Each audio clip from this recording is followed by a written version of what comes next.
Hello everyone, doctor Nikita Kumar is here. जैसे कि मैंने आप सभी को प्रॉमिस किया था कि मैं आपके लिए जो एमडीसी की क्लासेस हैं वो लेके आऊँगी, जिसमें पूरा का पूरा जो सिलेबस है आपका जनरल इंग्लिश का वो रिवाइज़ करवाया जाएगा।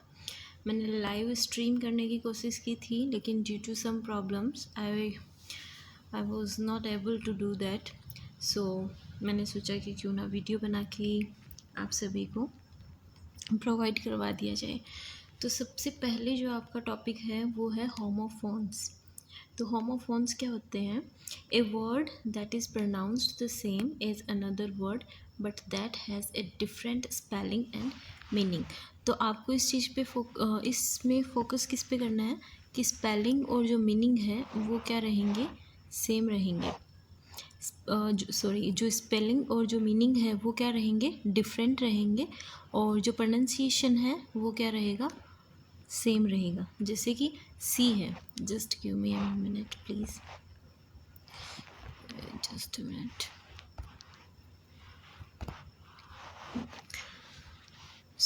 इसमें देखते हैं कि हम सी और सी ये दो हैं। तो सी यानी क्या होता है, देखना, और इसी सी का दूसरा मीनिंग क्या होता है, सी यानी होता है समुद्र। तो इन वर्ड्स में हम देखते हैं कि जो स्पेलिंग है और जो मीनिंग है वो दोनों क्या है, डिफरेंट है, लेकिन जो प्रोनाउंसिएशन है सी वो क्या है, सेम है। तो ये क्या इनको क्या बोलते हैं, होमोफोन्स। जो दूसरा टॉपिक है वो है होमोनिम्स का। इन दोनों में थोड़ा सा ही डिफरेंस है, तो बहुत ध्यान से समझना है।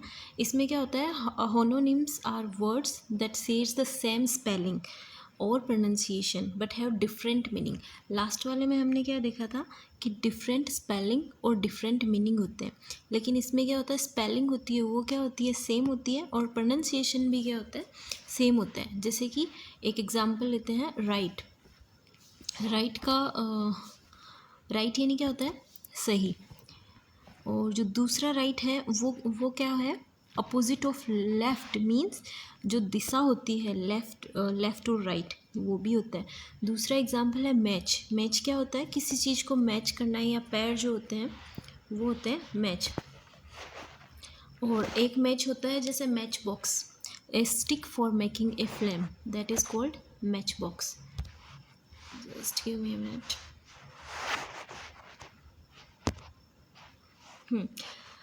तो ये दोनों हमने समझे कि होमोफोन्स क्या होते हैं और होमोनिम्स क्या होते हैं। नेक्स्ट स्लाइड पे चलते हैं। तीसरा है सिनोनिम्स और एंटोनिम्स।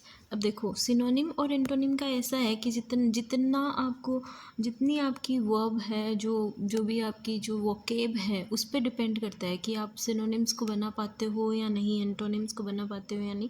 ये कोई दूसरा हमें नहीं समझा सकता है। आप समझने को बस इतना समझ सकते हो कि सिनोनिम्स क्या होते हैं, जो सेम चीज़ें होती हैं, जैसे हैप्पी और जॉयफुल हो गया, है ना। ये दोनों क्या है, इनका मीनिंग है वो क्या रहता है, सिमिलर रहते हैं, तो वो होते हैं सिनोनिम्स। तो आप एस से याद रख सकते हैं, एस मीन्स सिमिलर और एस मीन्स सिनोनिम।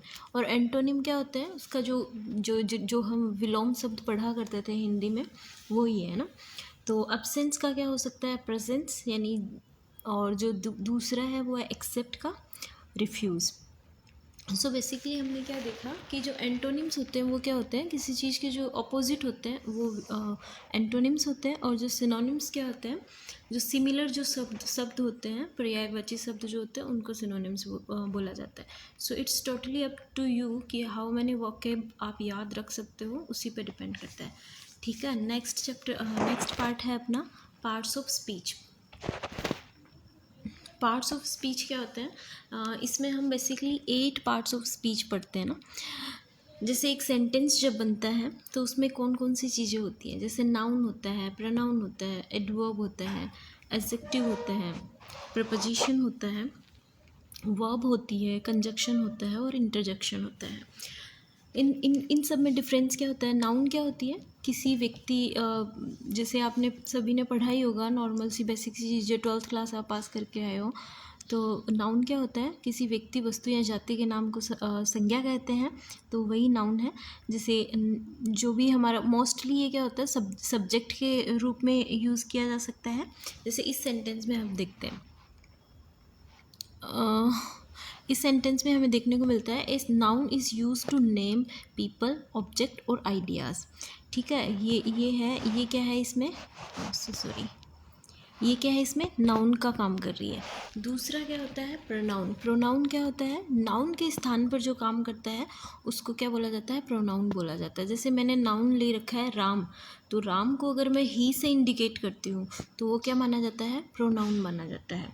जैसे यहाँ पे नाम ले रखा है, जैसे मानो श्याम, और अगर श्याम ही अगर खुद को बोल रहा है आई, तो वहाँ पे किस वर्ड का यूज़ किया जाता है, प्रोनाउन, उसको क्या बोला जाता है, प्रोनाउन बोला जाता है। एडवर्ब क्या होती है, refers to a word that describe a verb and adjective another adverb. Example, I am going now. adverb क्या होती है, जैसे जो मेन वर्ब होती है, मेन वर्ब अलग होती है, लेकिन जो मेन वर्ब है उसको क्या किया जाता है, उसको जो सपोर्ट करता है उसको क्या बोला जाता है, एडवर्ब बोला जाता है। जैसे आई एम गोइंग नाउ, यहाँ पर गोइंग क्या है, वर्ब है, और इस चीज़ को जो गोइंग को इंडिकेट कौन कर रहा है, एडवर्ब। जैसे नाउन है, नाउ है यहाँ पे, तो वो एडवर्ब कहलाती है। नेक्स्ट है अपना एडजेक्टिव। एडजेक्टिव क्या होता है, an adjective is use to be describe or qualify a noun. अब यहाँ पर जो नाउन होती है, नाउन क्या होती है, जैसे हमने यहाँ पे एग्जाम्पल लिया था, जैसे राम का एग्जाम्पल लिया था ना, तो राम का एग्जाम्पल यहाँ पे लिया था, और यहाँ पे मैंने बताया कि ये किसको डिस्क्राइब करता है, नाउन को डिस्क्राइब करता है। तो नाउन को ये डिस्क्राइब कैसे करेगा, गिव मी अ मिनट।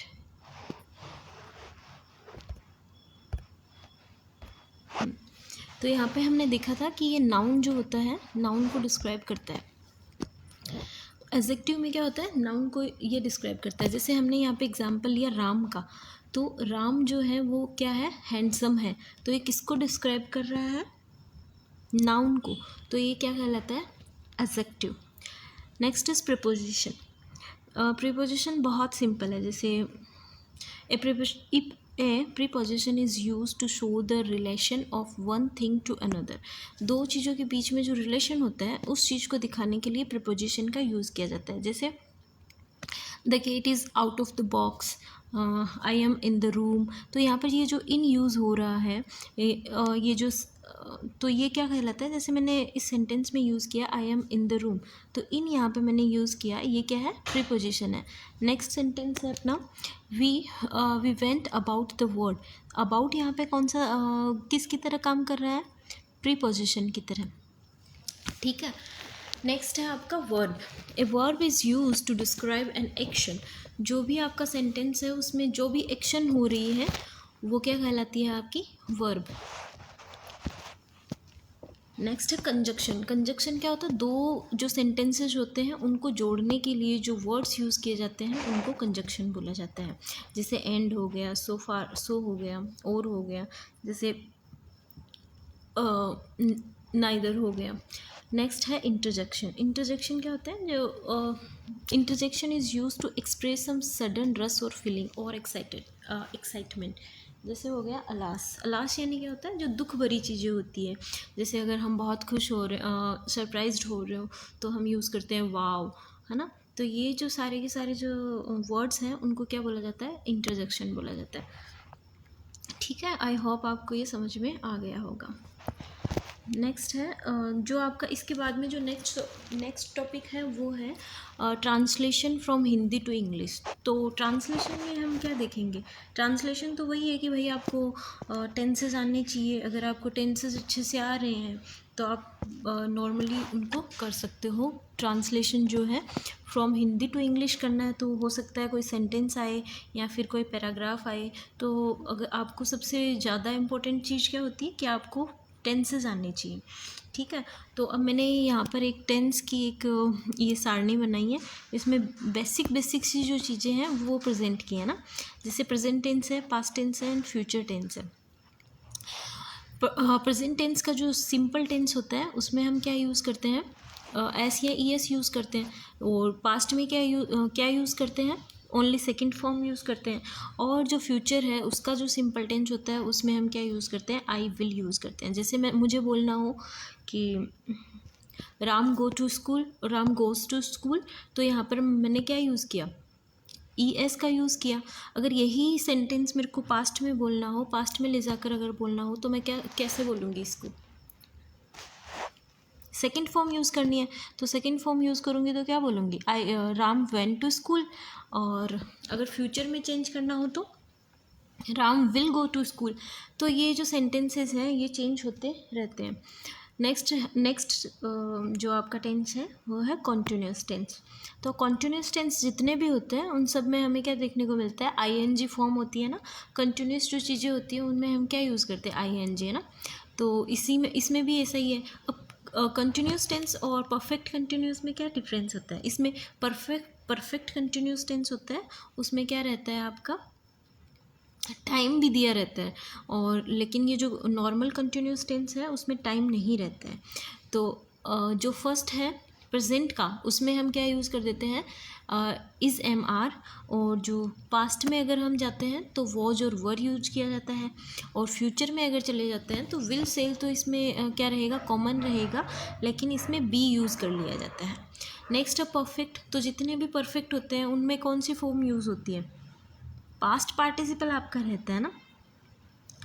तो इसमें आपकी जो थर्ड फॉर्म है वो जितने भी परफेक्ट टेंस है उनमें सब में थर्ड फॉर्म आपकी यूज़ होती है।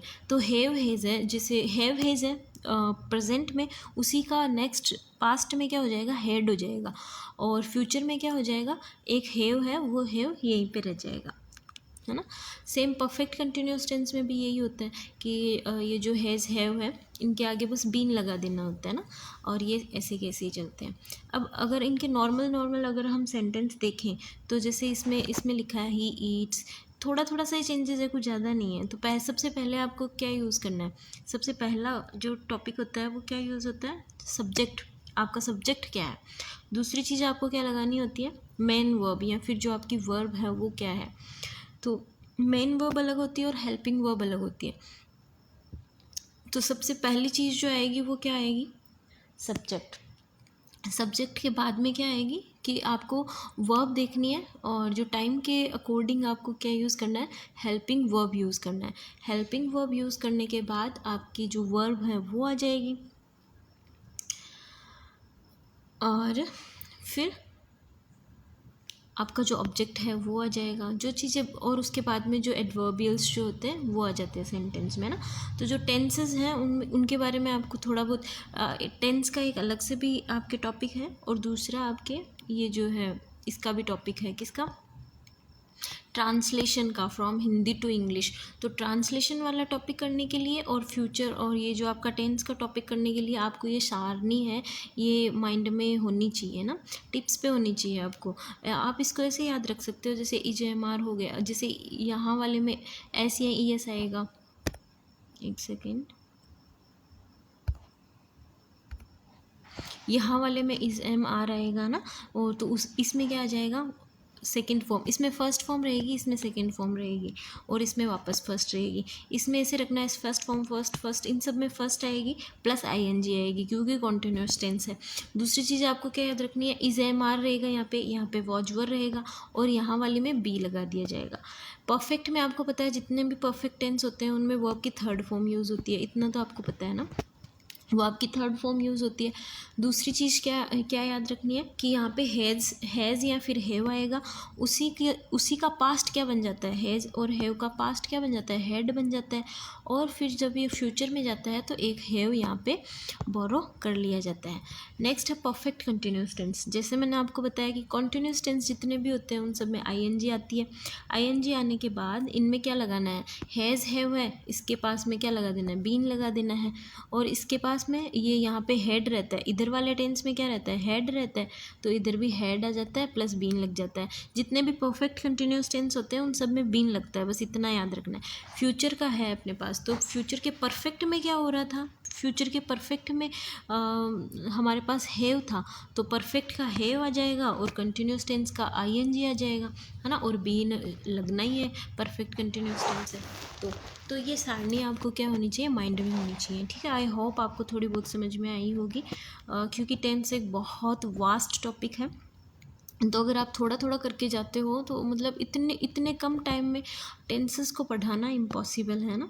तो जितना आप कर पाते हो उतना करिए। और ये जो टेबल है इसको बहुत अच्छे से माइंड में सेट कर लीजिए। आई थिंक आपके ये काम आ जाएगी ना। नेक्स्ट आपका टॉपिक है एलिमेंट्स ऑफ सेंटेंस की। जो सेंटेंस होते हैं उनमें एलिमेंट्स क्या क्या होते हैं। तो पहला क्या होता है, जैसे अभी हमने डिस्कस भी किया था, पहला क्या होता है, सब्जेक्ट होता है। किसी भी सब्जेक्ट में किसी भी सेंटेंस में जो पहला वर्ड होता है वो क्या होता है, सब्जेक्ट होता है। वर्ब होती है, उसमें ऑब्जेक्ट भी होता है, उसमें कॉम्प्लीमेंट भी होता है और एडवर्बियल भी होता है। अब सब्जेक्ट वर्ब एंड ऑब्जेक्ट तक तो आपने कहीं ना कहीं सुना होगा थोड़ा बहुत, है ना, बचपन का कुछ याद भी होगा। अब कॉम्प्लीमेंट क्या होता है, एडवर्बियल क्या होता है ना, इस चीज़ को बहुत अच्छे से समझना है ना। अब सब्जेक्ट क्या हो सकता है, सब्जेक्ट नाउन हो सकता है। जैसे नाउन अभी हमने डिस्कस किया था, क्या होता है, किसी व्यक्ति वस्तु या जाति के नाम को हम क्या कहते हैं, संज्ञा कहते हैं या फिर नाउन कहते हैं ना। तो व्यक्ति का अगर नाम आ जाता है ना, तो व्यक्ति वस्तु या जाति का नाम, जैसे राम हो गया ना। और इंग्लिश मतलब कुछ भी जो नाउन के तौर पे जो यूज़ हो रहा है सब्जेक्ट में वो क्या कहलाता है, नाउन। फिर मैंने प्रोनाउन भी आपको समझाया कि प्रोनाउन क्या होता है, कि नाउन के स्थान पर जो वर्ड्स हम यूज़ में लेते हैं वो क्या होते हैं, प्रोनाउन होते हैं। फिर होता है आपका जिरंड। जिरंड क्या होता है, आई थिंक ये भी आपने बहुत पहली बार सुना होगा, पहले कुछ स्टूडेंट्स ने तो आई होप सुना ही होगा पहली बार।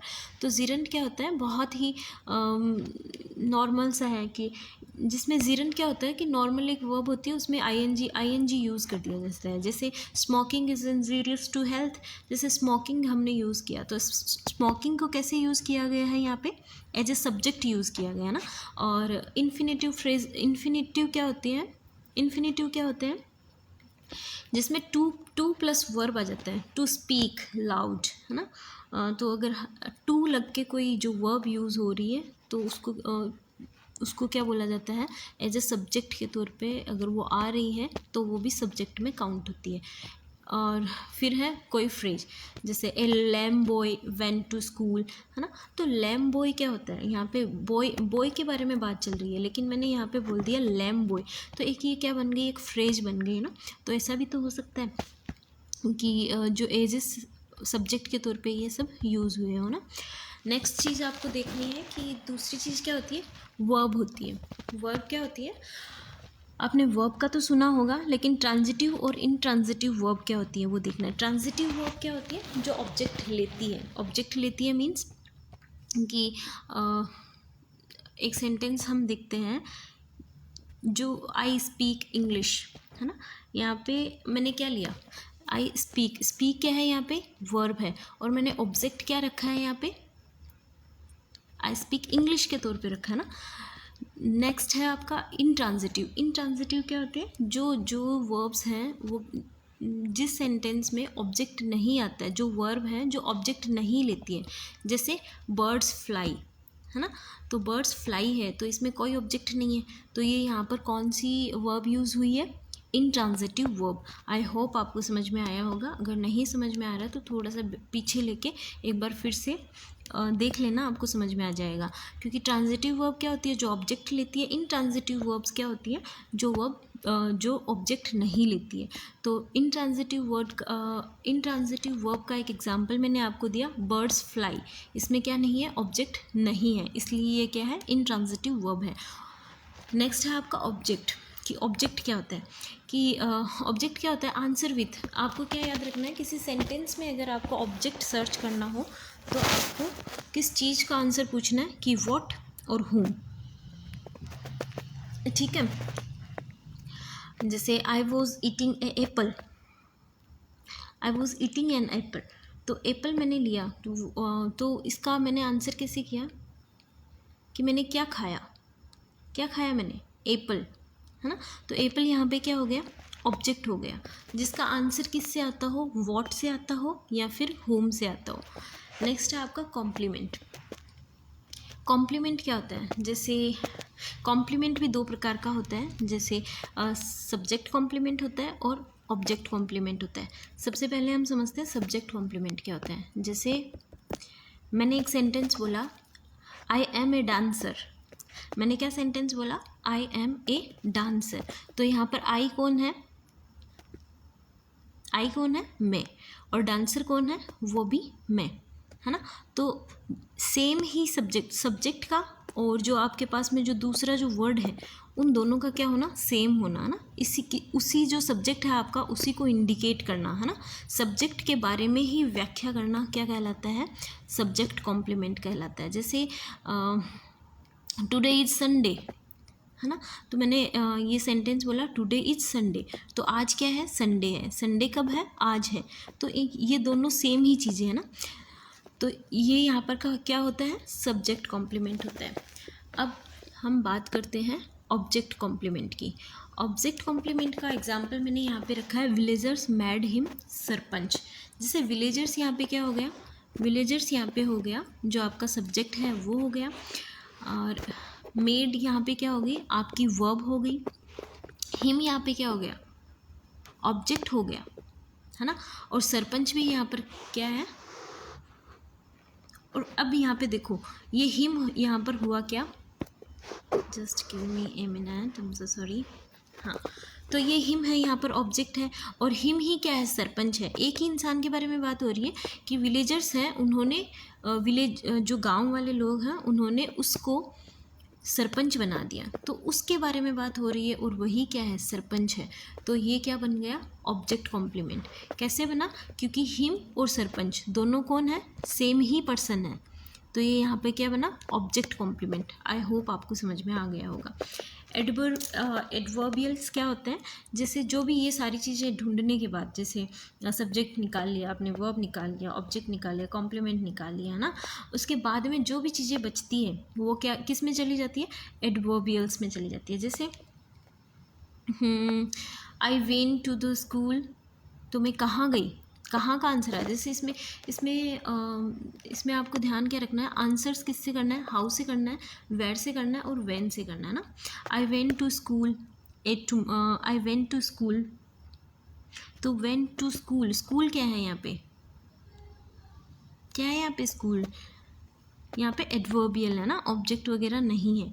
तो यहाँ पर जो भी ऑब्जेक्ट के अलावा ये जो सारी चीज़ें हैं, इन सब के बाद में बस आपको ये ध्यान में रखना है कि एडवर्बियल्स क्या होते हैं? एडवर्बियल्स वो होते हैं जिनका आंसर हमें हाउ से मिल जाता है, वेयर से मिल जाता है, और व्हेन से मिल जाता है।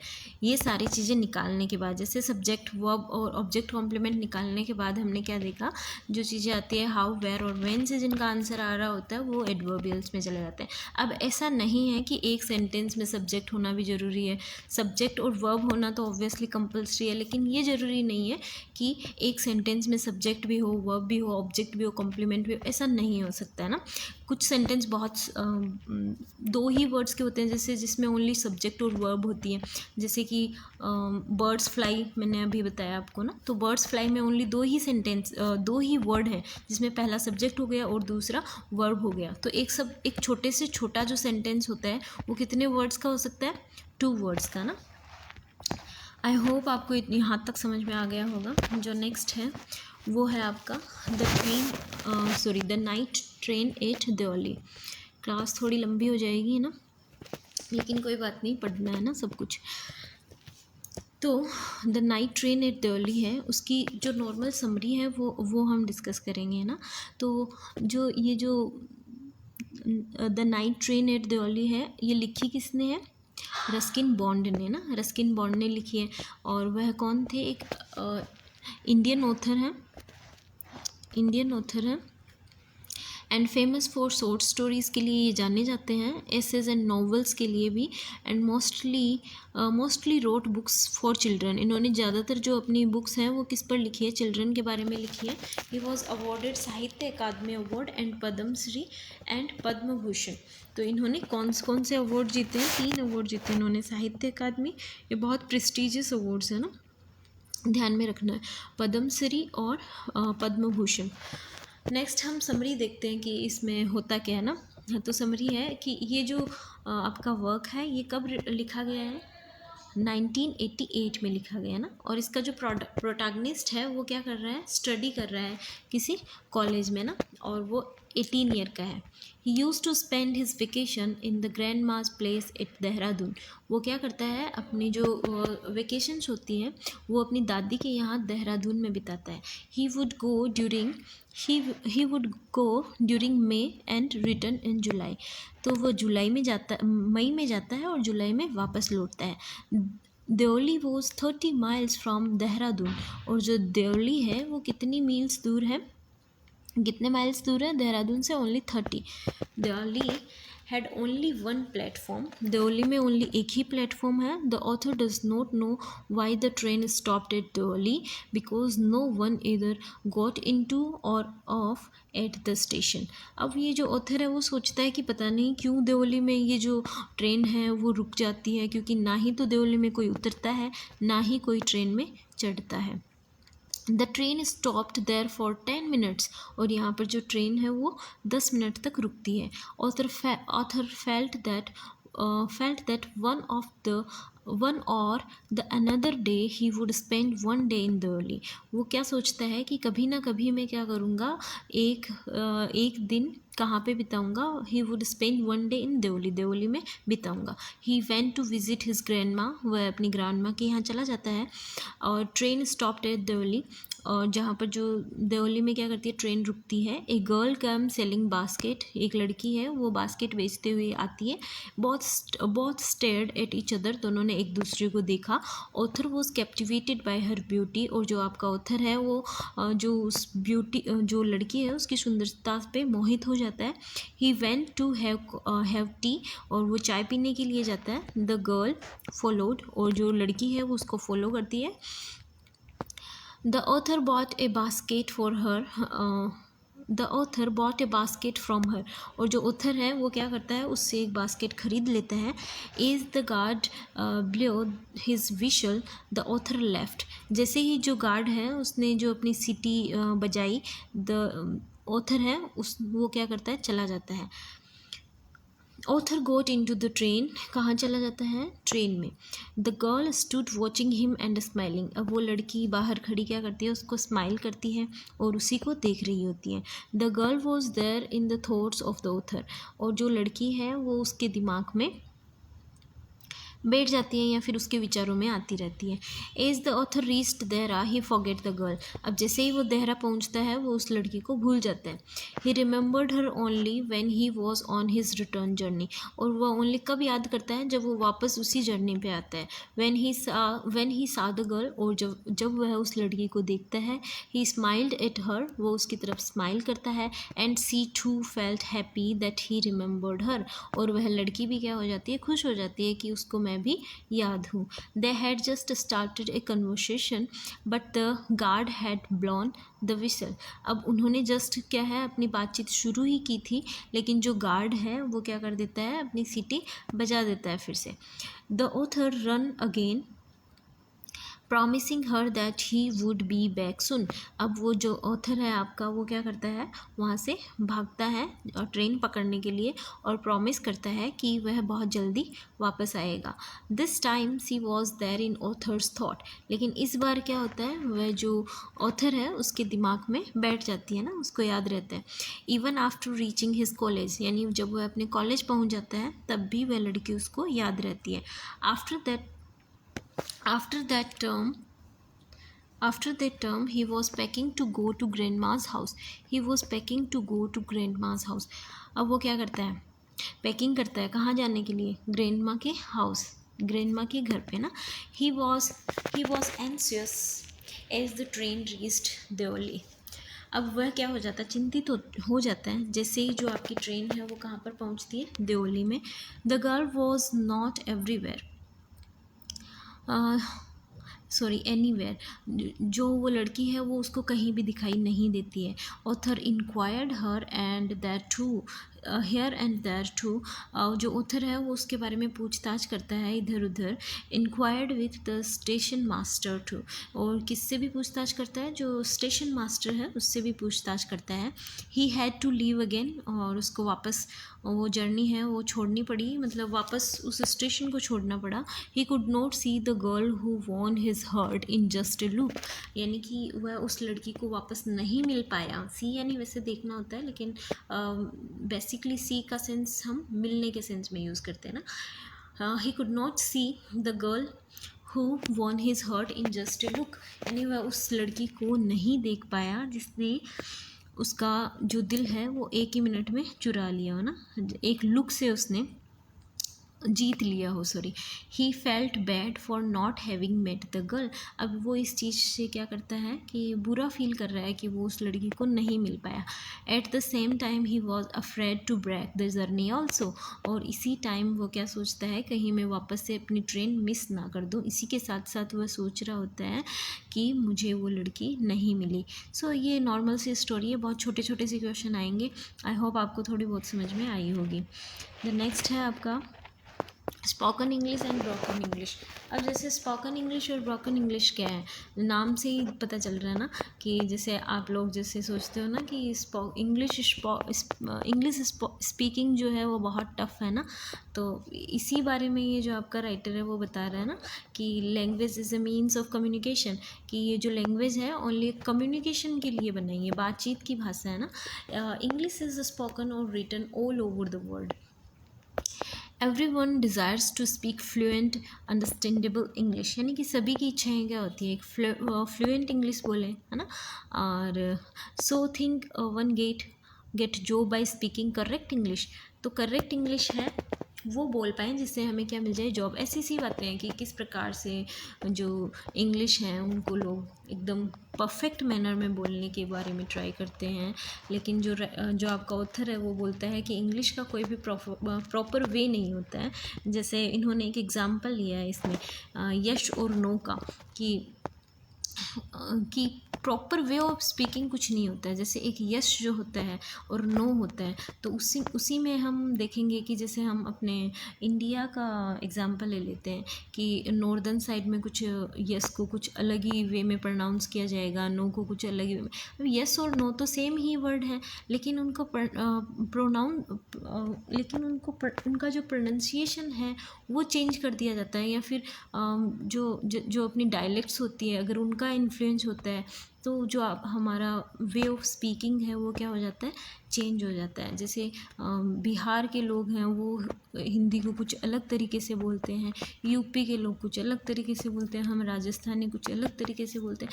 तो एक्सेंट है वो क्या होता रहता है, चेंज होता रहता है। तो इंग्लिश में यही बात बोलिए कि इंग्लिश जो है उसमें राइट और रॉन्ग कुछ नहीं होता है, just a way of speaking होता है। एक दूसरे को बातचीत समझ में आ जानी चाहिए ना, तो थोड़ी सी हम इसकी भी समरी कर लेते हैं।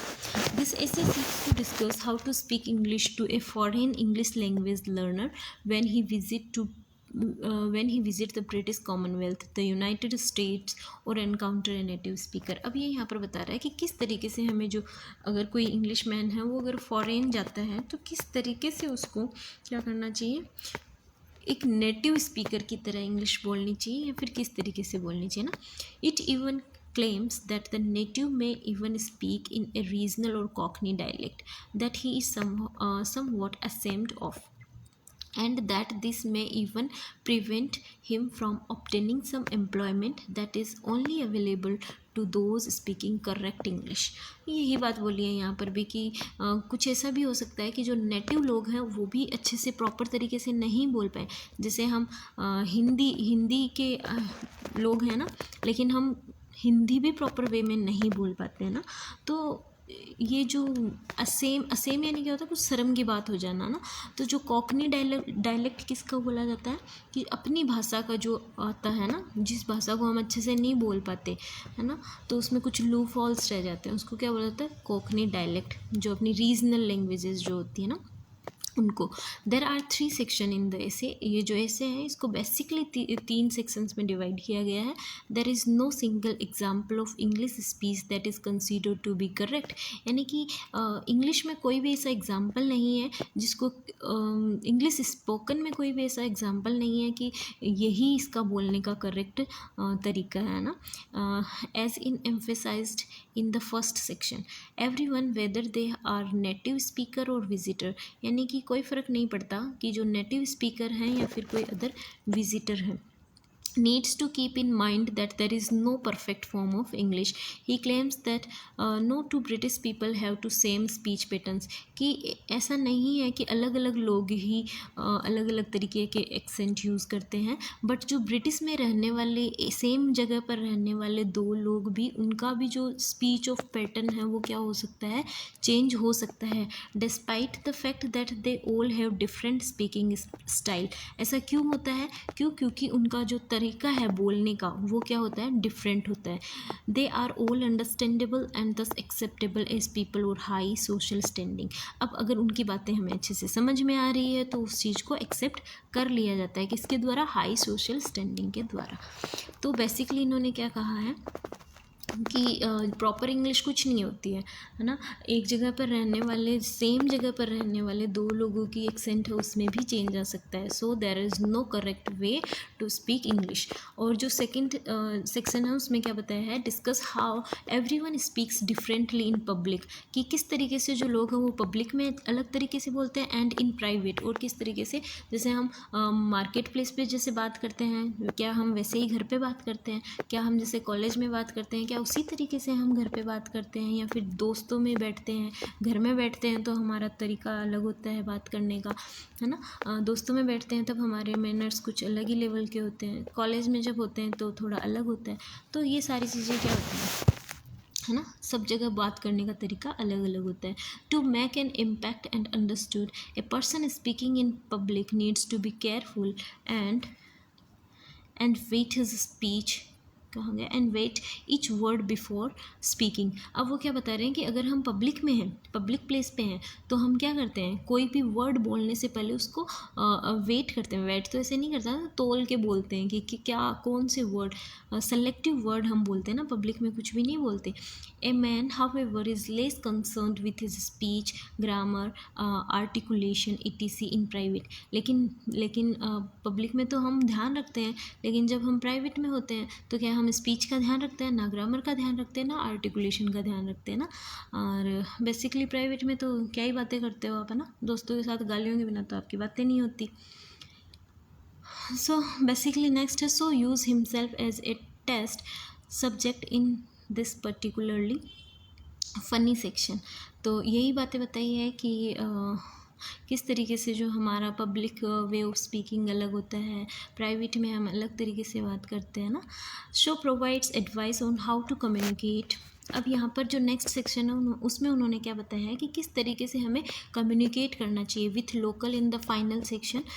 And here he offers yet another caution of a very different nature. The first thing a foreigner should do is speak with a strong foreign accent and use sloppy illegible English. यानी कि जब हम कहीं भी foreign वगैरह अगर जाते हैं, फ़ॉरेन जाते हैं, तो हमें भी क्या है, ऐसे स्लॉपी या फिर बिना कोई रीज़न की उटपटांग सी जो इंग्लिश है वो क्या करनी है, हाँ, उसी पे ध्यान देना है। देन एवरी नेटिव विथ whom he communicates would be aware that he is a foreigner. अगर हम टूटी फूटी इंग्लिश बोलेंगे ना, चलती फिरती सी एकदम मतलब ऐसे जोड़ तोड़ के अगर हम वर्ड्स यूज़ कर रहे हैं, तो सामने वाले को क्या पता चल जाएगा कि ये जो इंग्लिश जो बोल रहा है ये इसकी मदर टंग नहीं है, या फिर ये कोई नया इंसान है ना। जैसे हरियाणवी लोग जो होते हैं ना, तो हरियाणवी लोग अगर हमारे पास आके बैठते हैं तो हमें इजीली पता चल जाता है कि ये हरियाणा से है ना। तो हो सकता है उनकी कुछ बातें हमें समझ में ना आए, तो पता तो चल ही जाता है। तो ठीक उसी प्रकार से अगर हम ब्रिटिश जाते हैं तो हमें टूटी फूटी अपनी जो इंग्लिश होती है उसी को यूज़ करना है, ताकि सामने वाले को ये इंडिकेशन मिल जाए कि इसको इंग्लिश नहीं आती है। अब ऐसा क्यों बोला है उन्होंने कि अगर सामने वाले को पता चल जाएगा कि इंग्लिश नहीं आती है तो वो क्या करेगा, हमारी हेल्प करेगा और हमें समझने की कोशिश करेगा, है ना। और अगर हमने एकदम प्रॉपर वे से विथ ग्रामर, विथ सेंटेंसेस बहुत अच्छे से एकदम डेकोरेट करके अगर हमने सेंटेंस बोलना शुरू कर दिया तो हमें वो सीरियस ही नहीं लेगा। क्यों? क्योंकि उसको पता है कि नेटिव होगा इधर उधर का।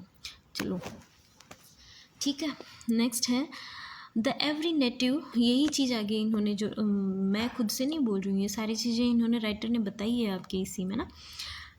सो नेक्स्ट हम पढ़ते हैं he should not anticipate that everyone will be cautious to speak in complex sentences. उसे यह नहीं देखना चाहिए कि हमें जो कॉम्प्लेक्स और डेकोरम को मेंटेन करके नहीं बोलने sentences. However given that so many people now live in nations like America and Britain in addition to travelling to many other English speaking nation, this advice is incorrect and out of date.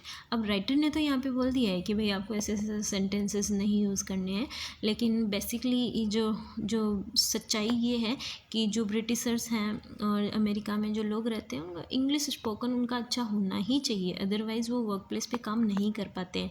Real truth तो यही है। People are looking for the correct way to speak English.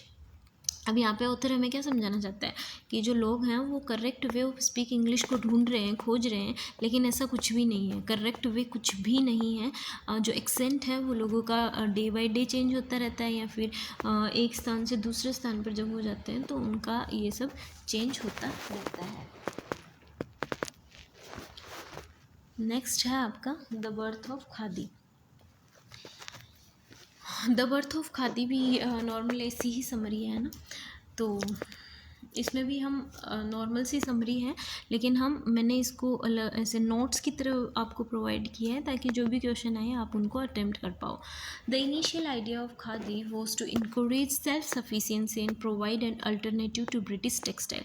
तो जो खादी है उसको क्यों use में लाया गया था सबसे पहले? फॉर द सेल्फ सफिशिएंसी, कि हम सेल्फ सफिशिएंट हो जाएं ना, और to provide alternative to British textile, या फिर जो ब्रिटिश लोगों का जो कपड़ा था उनका उसका क्या मिल जाए, कोई हमें अल्टरनेटिव मिल जाए।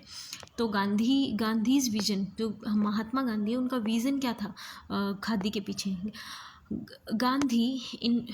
Gandhi envisioned khadi as a more than just a fabric. उन्होंने एक फैब्रिक की तरह नहीं लिया इसको, but it was a tool for social and economic change. ये इसने किसकी तरह काम किया? एक सोशल और इकोनॉमिक चेंज की तरह। ही believed that adopting khadi would foster unity, self respect and economic independence for Indians. कि अगर हम खादी को अगर यूज़ करते हैं तो हम सब में एकता आएगी, सेल्फ रेस्पेक्ट आएगी, और जो इकोनॉमिक इंडिपेंडेंस है ना, इकोनॉमी हमारी मजबूत होएगी। और जो इकोनॉमी के लिए या फिर कपड़ों के लिए जो हम ब्रिटिशर्स लोगों पे उस टाइम पे पूरा का पूरा उन्हीं पर डिपेंड थे ना, तो उस चीज़ को चेंज करने के लिए खादी का जन्म हुआ।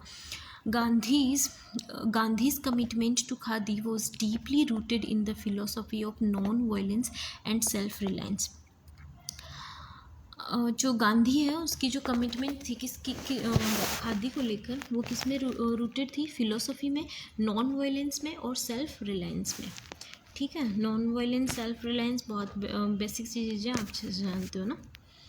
नेक्स्ट है birth of khadi, the challenges. अब जो खादी जब उन्होंने इंट्रोड्यूस किया जब इंडिया में ना, तो कौन कौन से चैलेंजेस आए वो देखते हैं। Initially Gandhi and his followers faced difficulties in obtaining handloom cloth and finding weavers willing to work and swadeshi yarn यानी क्या होता है? धागा। तो सबसे पहली जो प्रॉब्लम ये आई कि जो लोग हैं वो जो स्वदेशी जो धागा थे उनमें काम करने के लिए लोग इस चीज़ को अडॉप्ट नहीं कर पा रहे थे ना। They also struggle to find skilled spinners and weavers to operate the charkha. अब दूसरी समस्या उनके सामने क्या आई? एक तो लोग इस चीज़ में अपने आप को इन्वॉल्व नहीं करना चाहते थे, तो इन्वॉल्व ही नहीं करना चाहते तो दूसरा स्ट्रगल क्या मिला? कि दूसरा स्ट्रगल क्या था कि जो स्किल्ड पर्सन थे, स्किल बुनकर थे और जो काम करने वाले लोग थे वो नहीं मिल पा रहे थे। The lack of availability of swadeshi yarn was a major hurdle as Indian mills were producing limited quantities of it. दूसरी चीज़ हमें क्या देखने को मिली कि अगर हम कपड़ा तो बनाएंगे लेकिन कपड़ा बनाने के लिए धागा भी तो चाहिए, तो जो धागा था वो भी अवेलेबल नहीं था। अब यहाँ पर टर्निंग पॉइंट क्या आता है? प्रॉब्लम्स हमने देखी कि ये प्रॉब्लम्स हो जाती है। टर्निंग पॉइंट क्या होता है? Gandhi ji search for a way to learn speaking led him. अब जो गांधी जी है वो सर्च कर रही थी कि कोई ऐसा बंदा मिल जाए जिससे मुझे ये कला सीखने को मिले कि किस तरीके से धागा बुनना है, धागे का काम कैसे करना है। तो उनको एक पर्सन मिलता है, गंगा बहन Majumdar, who promised to actively search for the spinning wheel। जिसने क्या प्रॉमिस किया कि जो स्पिनिंग का जो बुनाई वाला जो व्हील है, पहिया जो है, उस पर काम करेगी ना। The establishment of a handloom at Sabarmati Ashram marked a significant step that the initially lacked weaving expertise. अब उन्होंने क्या कर लिया, साबरमती आश्रम के पास में एक जो हैंडलूम है किसका, कपड़े का, धागे का, वो ओपन कर लिया। Eventually they found a weaving experts from Palanpur but communication proved challenging. अब वहाँ पे एक पालनपुर के आसपास में उनको एक बुनकर मिल जाता है ना काम करने वाला, लेकिन दिक्कत क्या होती है, कम्युनिकेशन की मिस्टेक्स हो जाती है कि बातचीत करना मुश्किल हो रहा था, जो अपनी प्रॉब्लम्स है उनको समझाना मुश्किल हो रहा था ना। नेक्स्ट चीज़ देखते हैं, खादी एज ए सिंबल। अब खादी किसके लिए यूज़ की जाती है ना, सिंबल क्या है इसका, तो जैसा कि हमने पहले ही देखा था कि सेल्फ रिलायंस बोल सकते हैं, सेल्फ इफिशियंसी, इकोनॉमिक चेंज, ये सारी चीज़ें हम अगेन ऐड कर सकते हैं। Khadi became a powerful symbol of the Indian nationalism and A rejection of British rule, कि जो अपना नेशनलिज्म है इसकी भावना से ओतप्रोत होना, और किस रूल को रिजेक्ट किया लोगों ने, ब्रिटिश रूल है उसको अपोज किया। It represented a shift from dependence on foreign goods to self sufficiency and economic empowerment. अभी जैसे हमने डिस्कस किया था कि जो धागा है वो फॉरेन से आता था ना, ब्रिटिशर्स जो धागा अवेलेबल करवाते थे, कपड़े जो हैं वो, तो अगर खादी का कपड़ा बनने लगा तो जो हमारी सेल्फ सफिशिएंसी और इकोनॉमिक एम्पावरमेंट बढ़ने लगा। Khadi's production also help in upliftment of rural communities and provided employment opportunities. अब जो गांव, मैंने जैसे आपको बताया कि जो लोग हैं वो नहीं मिल पा रहे थे ना बुनकर, तो ऐसे जो हाथ से काम करने वाले बुनकर वगैरह हैं वो कहाँ मिलते हैं, मोस्टली रूरल एरिया में। तो जो रूरल एरियाज़ हैं वहाँ पे भी क्या होता है, एम्प्लॉयमेंट अपॉर्चुनिटीज़ है वो जनरेट हो जाती है। नेक्स्ट है खादी सिग्निफिकेंस क्या है इसकी, the adaptation of khadi was a crucial part of Gandhi's broader movement of Indian independence, है ना। तो जो इंडियन इंडिपेंडेंस है इसमें इन्होंने क्या किया है, बहुत महत्वपूर्ण भूमिका निभाई है। It demonstrated the power of collective action and potential for self reliance.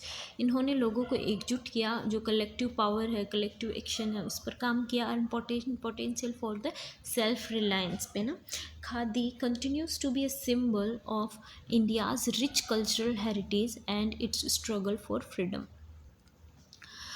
और जो लोग हैं जो कल्चरल हेरिटेज हैं उनको अडॉप्ट किया, और जो स्ट्रगल फॉर फ्रीडम है, जो स्वतंत्रता की जो लड़ाइयाँ हैं उसमें भी इन्होंने क्या किया, ये जो खादी का जो काम है, जैसे लोग एम्पावर हो गए ना, लोग अगर एम्पावर हो रहे हैं, अगर उनको पैसा मिल रहा है, इकोनॉमी अगर उनकी स्ट्रॉन्ग हो रही है ना, तो ये सारी चीज़ें नॉर्मल है कि वो जो स्वतंत्रता का जो संग्राम था उसमें उतर गए, और जो विदेशी जो वस्तुएं थी उनका क्या किया, बहिष्कार किया, और जो स्वदेशी चीज़ें हैं उनको अडॉप्ट किया।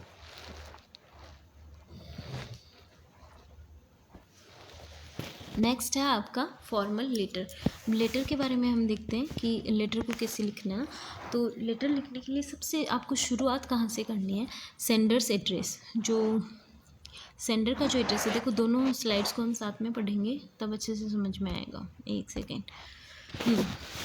Always starts with A sender's address. तो जो लेटर है वो किससे शुरू होएगा, हमेशा जो सेंड किया है उसके जिसको भेजना है ना वहाँ से। तो ये यहाँ पर क्या है, रीड मोर बुक स्टोर, ये यहाँ पे यूज़ किया ना। और पहली चीज़ ये लिखनी है, this is followed by the date. तो यहाँ पर क्या होनी चाहिए, डेट होनी चाहिए, ये रही हमारी डेट।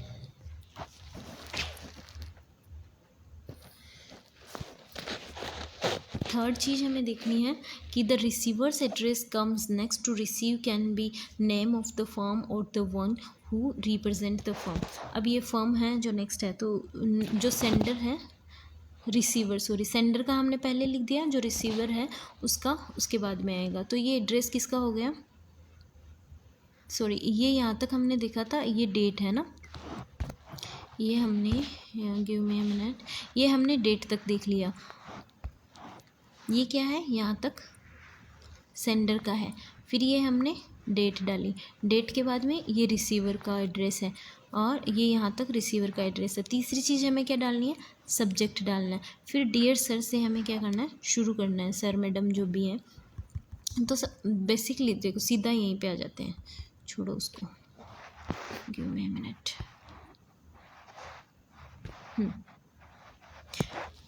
तो यहाँ से शुरू करना है। पहले आपको क्या करना है, जो आपका सेंडर है, सेंडर का एड्रेस डालना है। दूसरी चीज़ आपको डेट मेंशन करनी है। डेट मेंशन करने के बाद में जो रिसीवर है उसका एड्रेस डालना है। तीसरी चीज़ आपको सब्जेक्ट डालनी है। फिर जो भी आपकी फर्म है, सॉरी, जिसको भी आप लेटर लिख रहे हैं, जैसे सर मैडम जो भी हैं, ये यहाँ पे डालना। यहाँ तक तो सारा का सारा सेम ही रहेगा, है ना। यहाँ तक सेम रहेगा कि आपका जो भी है, कोई भी अगर फॉर्मल लेटर होता है तो उसका पैटर्न यही होता है। दूसरी चीज़ यहाँ से यहाँ तक भी सेम रहेगी। दूसरी चीज़ ये यहाँ से नीचे का जो है इतना भी आपको क्या रखना है, सेम रखना है। तो यहाँ तक आप, जैसे आपको आपकी अगर ये फॉर्मल लेटर आता है ना, तो आपको कुछ भी नहीं करना। क्वेश्चन को बहुत आराम से पढ़ना है कि क्वेश्चन में पूछा क्या गया है। आपको फॉर्मेट पता होना चाहिए कि सबसे पहले किसका एड्रेस आएगा, 2 नंबर पर किसका एड्रेस है। सबसे पहले एड्रेस आएगा, फिर डेट आएगी, फिर जो रिसीवर है उसका एड्रेस आएगा, फिर आपको सब्जेक्ट मेंशन करना है, फिर जो डियर सर डियर मैम जो भी है वो इंडिकेट करना है। आपको एक बार ये बीच वाली चीज़ें छोड़ देनी है। बीच में क्या है आपको कुछ नहीं पता, आपको बस इतना पता है। Just a minute.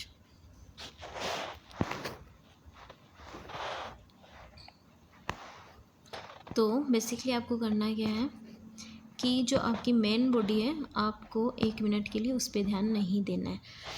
इतना याद रखना है, ये वाला एड्रेस क्या रहता है ना, ऊपर वाला क्या है एड्रेस, और जो नीचे वाला, ये चीज़ें सेम रहेगी सभी में। अब मेन बॉडी में आपको लिखना क्या है, जैसे यहाँ पर है letter to a publisher ordering book for your store. अब यहाँ पे आपको ऐसे मान के चलना है कि आपकी कोई बुक स्टोर है और आपको पब्लिशर से क्या करवाना है, एक जो बुक्स हैं वो मंगवानी है। तो आप क्या लिखोगे, ऐसे सीधा ही लिखोगे क्या कि आप हमें भेज दीजिए। पहले सबसे पहले ग्रीटिंग्स होती है, जैसे आई हैव रिसीव्ड, थोड़ा सा जो रेफरेंस है पहले का वो देते हैं ना लास्ट में। जैसे इसी को पढ़ते हैं हम, I have received the books that you have sent last week. जैसे पब्लिशर, ये सारी चीज़ें आप लिख सकते हो कि जैसे पब्लिशर से हमें बुक्स मंगवानी है, तो यहाँ पे लिख दिया नॉर्मल कि जो लास्ट वीक आपने भेजी थी वो हमें बुक्स मिली। The books are perfect condition, मतलब बहुत, अब जो बुक स्टोर पे है कोई अगर, तो वो बुक्स पढ़ेगा तो नहीं ऑब्वियसली, तो वो किस लिए मंगवा रहा है, डिमांड होगी है ना। जो मार्केट डिमांड अगर है तो वो कौन से पब्लिशर से मंगाएगा कि उसकी पैकेजिंग अच्छी होनी चाहिए। भाई आप 1 मिनट के लिए इसे गेस करो कि आप बुक स्टोर के मालिक हो, है ना, तो आप किस प्रकार के जो पार्सल्स है वो रिसीव करोगे, जो फटे पुराने हो या फिर जिनकी कंडीशन बहुत बेकार हो, जिनकी डिलीवरी टाइम पे ना हो। मतलब आपने ऑर्डर दिया और 4 दिन बाद में आपको ऑर्डर चाहिए, लेकिन 15-20 दिन तक ऑर्डर नहीं आ रहा, तो क्या आप ऐसे पब्लिशर के पास भेजोगे क्या, नहीं ना। तो सिंसियरिटी अगर है तो वो सारी की सारी चीज़ें हम इसमें मेंशन कर सकते हैं कि the book are in perfect condition, की जो आपने जो बुक्स भेजी थी वो परफेक्ट कंडीशन में थी। दे वर डिलीवर्ड ऑन टाइम, ये भी हमने देखा था। And owing to the great service rendered, I would like to order my books. That would be a great addition to the wide range of books available at my store. Given below is the list of books that I would like to purchase. अब ये यहाँ पर क्या बता रहा है, अब ये यहाँ पर बता रहा है कि आपने जो बुक्स हैं वो टाइम पे दी और बहुत अच्छी कंडीशन में थी, हमें आपकी सर्विसेज अच्छी लगी, इसलिए जो अब आपको बुक्स चाहिए है ना, वो सारी बुक्स के नाम यहाँ पे मेंशन कर दिए। ये जो आपके इंग्लिश लिटरेचर है इसी की कुछ बुक्स है ना, वुदरिंग हाइट्स वगैरह। आई होप इंग्लिश लिटरेचर के स्टूडेंट्स ने तो कभी ना कभी पढ़ा ही होगा। उसके बाद में आई शैल बी ग्रेटफुल, ये चीज़ें मेंशन करने के बाद आपको क्या बता देना है कि I shall be grateful if you could send me copies of this book as mentioned. तो ये यहाँ पे क्या बोल रहा है कि आपको जो बुक्स हैं वो प्रोवाइड करवा देनी चाहिए जो गिवन एड्रेस है उस पर, है ना। तो ये इनको एक ग्रेटफुल अगर होके हम बोल रहे हैं ना, तो ये लाइन भी हम, जो भी आपका फॉर्मल लेटर रहेगा, आपको अगर कुछ भी नहीं आता है ना लेटर में, ये बेसिक सी चीज़ें आपको ध्यान में रहनी चाहिए। ऊपर वाला, नीचे वाला, मेन बॉडी में आपको क्या लिखना है, मेन बॉडी में आपको जो क्वेश्चन है उसको आराम से पढ़ना है और ख़ुद को उसी चीज़ में इमेजिन करना है कि जैसे आपको प्रिंसिपल बना दिया जाए और प्रिंसिपल को आपको कोई नोट लिखना है ना, और जैसे मान लो कि XYZ जो भी आपको सिचुएशन दे दी जाए, तो ऑन टाइम अगर आप होते वहाँ पे तो आपके क्या विचार होते ना, वो चीज़ें 2-4 लाइन्स में आपको लिख के और ऐड कर देनी है, आराम से हो जाएगा। लेटर राइटिंग कोई बहुत बड़ी चीज़ नहीं है ना। नेक्स्ट है ईमेल। ईमेल तो इससे भी ईजी है। ईमेल आप एक बार, आप सबके पास मोबाइल फ़ोन है ना, सबके पास है, तो आप एक बार चेक करना, ईमेल करना कभी किसी को, तो आपको समझ में आ जाएगा ना कि कैसे लिखा जाता है। तो सबसे पहले क्या आता है, रिसीवर का जो ईमेल है वो होता है ना रिसीवर का। दूसरा है सेंडर का ईमेल, है ना। टू फ्रॉम का ध्यान रखना है, टू रिसीवर, फ्रॉम सेंडर, है ना। तीसरी चीज़ हमें मेंशन करनी है डेट, फिर उसके बाद में सब्जेक्ट, फिर रेस्पेक्टेड सर और madam, situation, main, body, conclusion. Same to same वही है जो फॉर्मल लेटर है, अप्रॉक्सीमेटली वही इसका ये है ना। क्योंकि जब जैसे पहले वाले में हमने क्या देखा था, सेंडर और रिसीवर है उसका एड्रेस देखा था। इसमें एड्रेस किसका डालना है, ईमेल एड्रेस डालना है ना। तो सबसे पहले रिसीवर का ईमेल एड्रेस डालना है, फिर सेंडर का ईमेल एड्रेस डालना है, फिर सेम वही डेट डालनी है, सब्जेक्ट डालना है, रेस्पेक्टिव। इन्हीं के नंबर मिलते हैं कि ये जो आपने फॉर्मेट बनाया है कि नहीं बनाया है, फॉर्मेट के नंबर मिलते हैं। ध्यान है कि अगर यहाँ बस सेम ही चीज़ है कि ये ऊपर वाला नीचे वाला आपको आता रहना चाहिए, और मेन बॉडी में आपको वही लिखना है जो जैसे अभी हमने फॉर्मल लेटर में किया था कि मेन बॉडी में क्या आया था, जो क्वेश्चन है उसको ध्यान से पढ़ा, जो सिचुएशन है उसके अकॉर्डिंग सेंटेंस बनाया और लिख दिया। इसका भी एक एग्जांपल देख लेते हैं ना। Write an email to the admission officer of Indraprasth International College for Women, asking him or her about the information on the admission process, fees, hostel facility and eligibility criteria of your course। अब देखो, जैसे हमने discuss किया था अभी कि कौन भेज रहा है, उसका एड्रेस, और जो फ्रॉम और टू जो भी है उनका क्या करना है, आपको एड्रेस डालना है, ईमेल एड्रेस डालना है। फिर आपको डेट मेंशन करनी है, फिर आपको सब्जेक्ट मेंशन करना है। सब्जेक्ट कहाँ से ढूंढोगे, ये जो क्वेश्चन है इसी में आपको सेंटेंस मिल जाएगा। देखो, request for the information of the admission process for BTech. अब ये यहाँ पर बोला है इन्होंने, एडमिशन ऑफिसर को लिखना है आपको, for the women asking for about the information of the admission process. ये लिखा रहा, पूरा का पूरा सब्जेक्ट आपको किस में मिल जाएगा, क्वेश्चन में ही मिल जाएगा, है ना। ये क्या बना दिया आपने, सब्जेक्ट बना दिया। तीसरी चीज़ आपको क्या लिखनी है, रेस्पेक्टेड सर और मैम, जैसा हमने लास्ट में देखा था। और सेम वही चीज़ लास्ट में हमें क्या लिखनी है, थैंक्स एंड रिगार्ड्स, ये नाम वगैरह ना, ये सारी चीज़ें। अब मेन बॉडी में जो चीज़ लिखनी है वो क्वेश्चन को पढ़ के आपको मिलेगी। तो क्वेश्चन में क्या लिखा है, एडमिशन ऑफिसर है उसको जो किसके बारे में पूछना है, fees, hostel facility, eligibility criteria, इन सब चीज़ों के बारे में पूछना ना। तो सबसे पहले क्या करना है, आपको इमेजिन करना है ना, सबसे पहले इमेजिन करना है जो सिचुएशन है उसको। तो I am writing to request information on the admission process of your college, कि हमें आपकी जो कॉलेज है उसके बारे में, जो एडमिशन प्रोसेस है उसके बारे में पूछना है। आई एम इंटरेस्टेड इन परस्यूइंग, अब किसका एड्रेस, मतलब आप पूछ रहे हो किसी से एडमिशन के बारे में, तो आपको कहाँ, किस फील्ड में ना आपको एडमिशन लेना है। तो जैसे इन्होंने बताया कि मुझे बीटेक में लेना है, तो I am interested in pursuing BTech from your reputed institution. Currently I am in the 10th, यानी कि अभी मैं 10th क्लास में हूँ, but I aspire to join your institution. लेकिन मैं क्या है, आपकी जो इंस्टीट्यूट है आपका, उसको ज्वाइन करना चाहता हूँ। After completing my high school, 10th class pass करने के बाद, जो वो अपनी हाई स्कूल है उसको पास करने के बाद मैं चाहता हूँ कि आपका जो इंस्टीट्यूट है वहाँ आ जाऊँ। Can you please provide with information on the following. अब ये सारी चीज़ें यहाँ पे लिखी हुई है कि जो आपका एडमिशन प्रोसेस है, एलिजिबिलिटी है, एलिजिबिलिटी इन्होंने बोल दी है ना, criteria for BTech, on fees structure हो गई, हॉस्टल फैसिलिटी है कि नहीं है ना, एंड चार्जेस, और इसके जो चार्जेस हैं, चार्जेस में कौन कौन से, इंक्लूडिंग मेस, डॉम, स्पॉट्स, ये सारे जो चार्जेस हैं इनको बता के आप हमें बता दीजिए कि आपका क्या मामला है, किस तरीके से एडमिशन लेना है। अब नेक्स्ट चीज़ उन्होंने बताई, any information regarding these would be a great help for you from you, कि अगर आप ऐसा करते हैं, ये जो फीस स्ट्रक्चर है, ये सारी चीज़ें आप अगर हमें बता देते हैं तो आपकी इसमें बहुत बड़ी हेल्प होएगी। Looking forward too early action, हाँ, कि हम आपका जो एक्शन है या फिर बताने की क्या करते हैं, लुकिंग फॉरवर्ड कर रहे हैं, मतलब वेट कर रहे हैं, इंतज़ार कर रहे हैं। ठीक है, तो यहाँ तक का आज का हमारा सेशन था। क्लास थोड़ी लंबी हो गई, लेकिन पूरा कोर्स हमें रिवाइज़ करना था। अगर कोई चीज़ नहीं समझ में आई है तो आप मुझे वापस से पूछ सकते हैं। आई एम सो सॉरी, मैं लाइव क्लास लेके आना चाहती थी, लेकिन ड्यू टू सम मिस्टेक्स और वी कैन से कि सब्सक्राइबर्स बहुत कम होने की वजह से मैं लाइव क्लास